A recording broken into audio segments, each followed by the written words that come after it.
What's up, everybody? This is Rick from TAC-HILL. I was tagged by Gunner over at Cool Kid Survival to do a favorite survival knife, favorite fighting knife. Um, then I was tagged by Matt over at Outlaw Edge Blade Works to do my three favorite survival knives. So I'm going to kind of mix the two together because it kind of goes one and the same. Um, Not that either tag is more important or less important than the other. It's just because of the nature of the beast. It flows that way, and it'd be kind of pointless for me to post two videos kind of on the same subject, one right after another. So we're just going to kind of mend it together, guys. Now, Matt was talking about in his video that the concept of a survival knife. A survival knife is a survival knife, and it could be whatever knife that you have on you at the time that you're in a survival situation is a survival knife. So that is true. However, in my opinion, there's knives that are specifically created to be survival knives, um, even if they might not be uh, named as such. Um, so for me, when it comes to a survival knife, I'm a very much multi-use guy. If a knife doesn't have multiple uses, I generally don't want to have it. Um, Prime example would be for a survival knife. I wouldn't only think of a knife that you know I could make shelter with, or chop stuff with, or feather stick, baton, catch fish, animals, stuff like that. I wouldn't only think of that as a survival knife. I would also think of it as a knife that if I needed to defend myself, I could do so. Um, so when I say multi-use, I mean it has to have multi-function for defense, survival, anything that that knife might be called upon to do. I would prefer it to be able to do.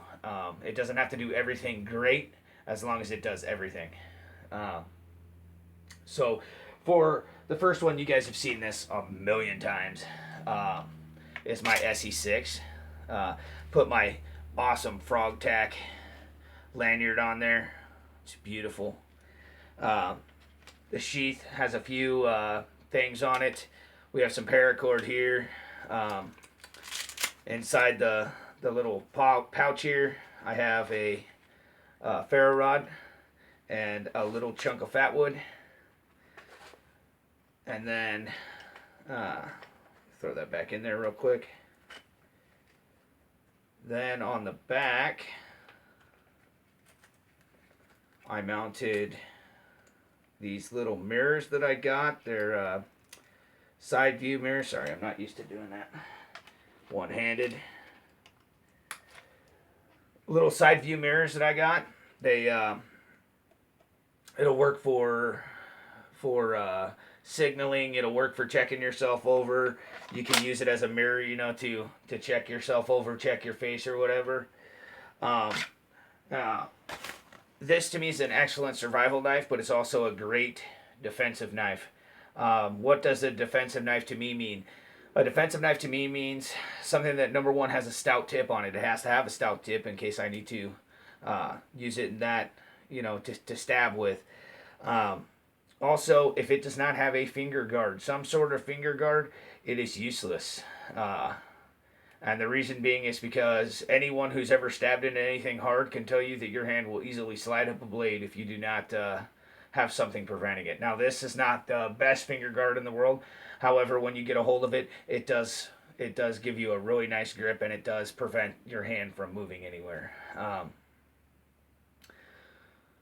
This to me is a perfect survival knife as well as a defensive knife. It will do pretty much whatever you need it to do. The next one that I'll show also for Matt, survival knife number one. Um, this one as well is a Condor Crotalis CP Kydex sheath. Awesome ferro rod in here. Um, this to me is a survival knife as well.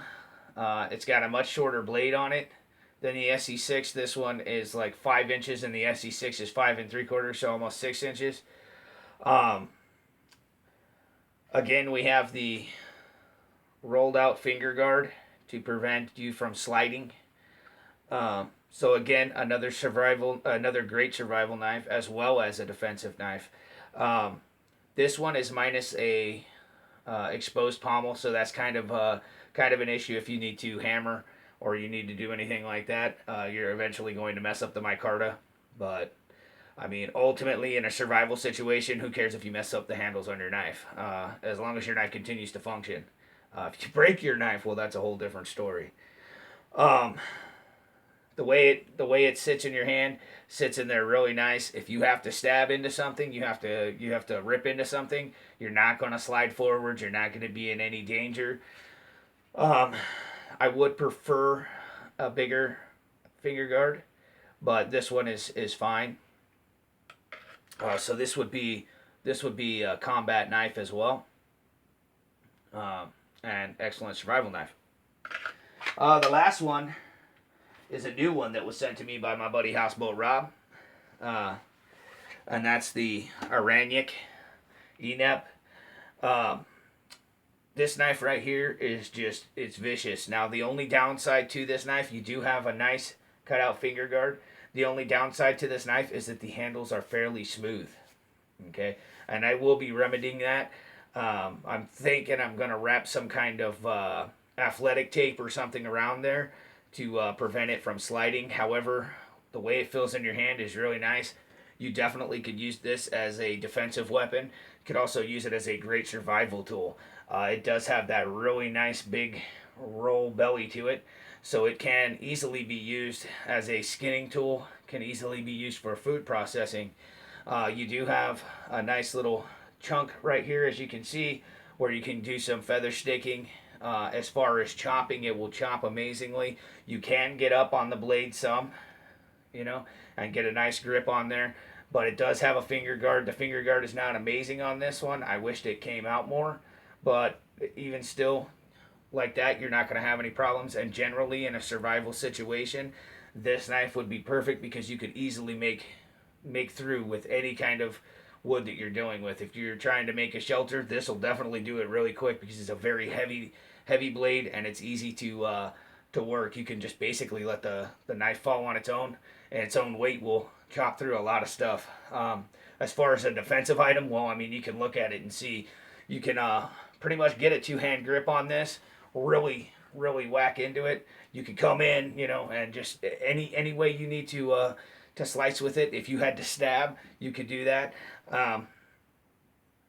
Perfect for survival, perfect for defense.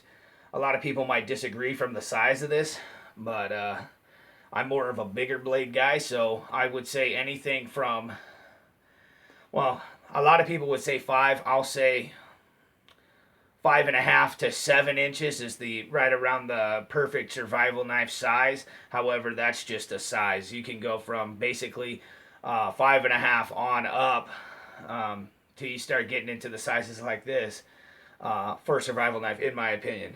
Now, this doesn't really have a grade 90 on it, so you can't really strike a ferro rod on it, I do believe. But if need be, you could do it on the blade, or you could just sand this down and put a nice 90 on it and be able to do what you need to do. This knife is awesome. I love it, and I love playing with it. And definitely would be, in my opinion, a great survival knife and a great defensive knife if the need arises. All right, everybody, this is Rick from TAC-HILL. Hope you guys are having a great day. Remember, my friends, in order to thrive, you need to strive to survive, and I'll see you later.